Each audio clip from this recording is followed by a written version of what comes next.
Laptop daw, pang estudyante. 30K budget. Ito, Acer Aspire Lite. Tara, buksan natin. Sa mga nakaraang upload kasi natin mga boss, puro mga gaming laptop yung piniplex natin. Ito, ngayon, laptop na pang estudyante naman. Meron na itong kasamang MS Office. Home and student to, kaya hindi ka nabibili, boss. Meron din itong kasamang 64GB na flash drive at yung bag adapter. Ito lang siya kaliit, oh. Tingnan nyo naman kung gaano kaliit yan.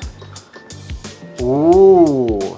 Yan o. Okay, naka full size keyboard to with numpad para sa mga spreadsheet user para mas mabilis mag-input ng number. Ilalim naman, ito yung itsura niya mga boss. Meron tayong large intake dito na makikita mo na yung internals. So this is the Acer Aspire Lite 1555R1. Sa specs, meron itong Intel Core i5 11th Gen processor, 8GB DDR4 RAM, 512GB SSD storage, 15.6 inches Full HD display. Ideal tong laptop na to para sa mga students and sa naghahanap ng mabilis na laptop pang office works. Dahil merong back to school promo sa Acer mga boss, pag binili mo to, makakatanggap ka ng worth 3,000 e-gift voucher ng Under Armour. So, i-register mo lang to kay Acer. Oh, bumili ka ng laptop, meron ka pang pambiling sapatos. Presyo, 29,999. Kung interested ka, dito lang yan sa UniPC where affordability meets quality.